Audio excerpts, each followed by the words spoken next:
بسم اللہ الرحمن الرحیم ویل لکل ہمزۃ لمزہ.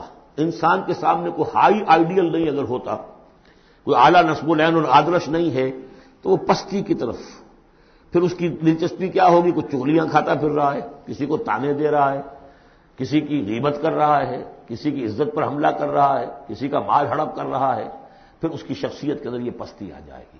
وہی جس پستی کو دیکھ کر ایک حساس انسان مایوس ہو جاتا ہے کہ انسان میں خیر کوئی ہے ہی نہیں. یہ تو گویا کہ گندگی کی ایک پوٹ ہے. کسی سے پوچھ لیجئے، کوئی کہے گا سیکس، اور سیکس اتنا کہ باپ اگر بیٹی کو محبت بھری نگاہ سے دیکھ رہا ہے تو وہ بھی سیکس ہے. ماں اگر بیٹے کے جسم پر کوئی شفقت سے ہاتھ پھیرے تو اس کو بھی سیکس ہے. یہاں تک پہنچ گئی.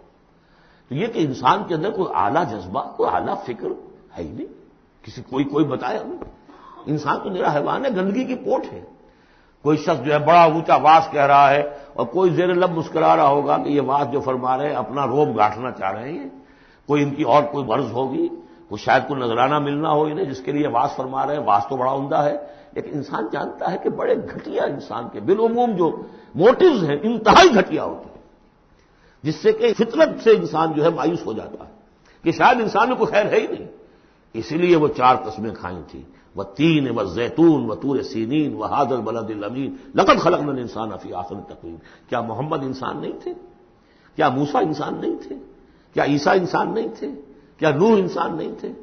انسانی عظمت کے اوپر اتنی بڑی بڑی گواہیاں موجود ہیں. لیکن جب پستی پر آتا ہے تو واقعہ ہے کہ اس سے پست کوئی نہیں. پھر اسفل سافلین.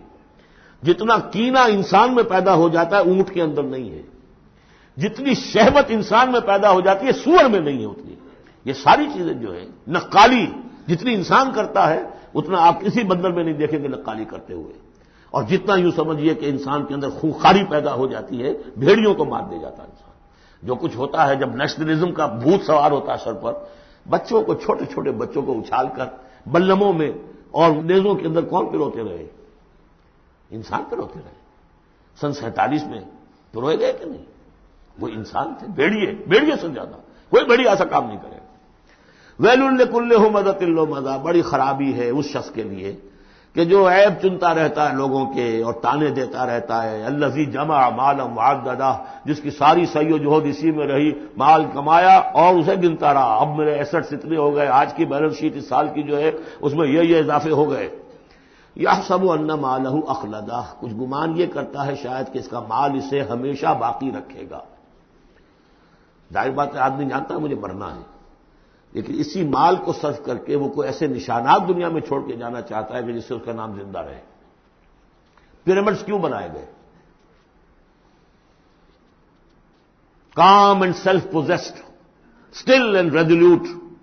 دی پیرامڈز، یہ حرام مصر اتنے اونچے اونچے، ہزارہا انسان اس پہ لگے رہے ہوں گے تب یہ بنے ہوں گے. کتنی بڑی بڑی چٹانیں، کتنے لوگ ان کے نیچے دب کر مرے ہوں گے. Pyramids echo unto eternity, the defiant cry of man's will to survive and conquer the storms of time. تو مال سے انسان نے اپنے نام کو زندہ رکھنے کی کوشش کی ہے. کلا، ہرگز نہیں. لَيُنبَذَنَّ فِي الْحُطَمَةِ. یہ جھونک دیا جائے گا حطمہ میں. وَمَا أَدْرَاكَ مَا الْحُطَمَةُ. اور تم جانتے ہو کہ وہ کیا ہے؟ حطمہ کیا ہے؟ نار اللہ الموقدہ. وہ آگ ہے سلگائی ہوئی، التی تطلع علی الافئدہ، جو دلوں کے اوپر بھڑکے گی.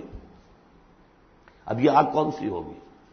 ایک تو ہمارے زمانے میں ایک صاحب تھے، اگرچہ وہ کوئی عالم دین تو نہیں تھے، انگریزوں کی فوج میں رہے تھے تو کچھ انہوں نے چیزیں پڑھی تھی. وہ اس حطمہ کو ایٹم سے تعبیر کرتے ہیں.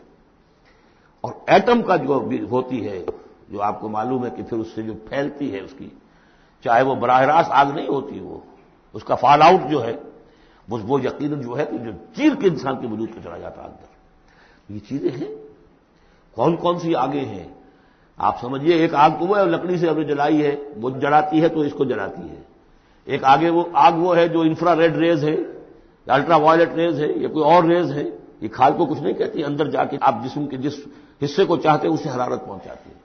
وہ آگ جو ہے نار اللہ الموقدہ التی تطلع علی الافئدہ، دلوں پر جا کر وہ روشن ہوگی. انہا علیہم موصدہ. پھر وہ ان پر بند کر دی جائے گی تاکہ ساری حرارت انہی کے اوپر رہے. فی عمد ممددہ. بڑے اونچے اونچے لمبے ستونوں میں. بارک اللہ لی ولکم فی القرآن العظیم ونفعنی وإیاکم بالآیات والذکر الحکیم۔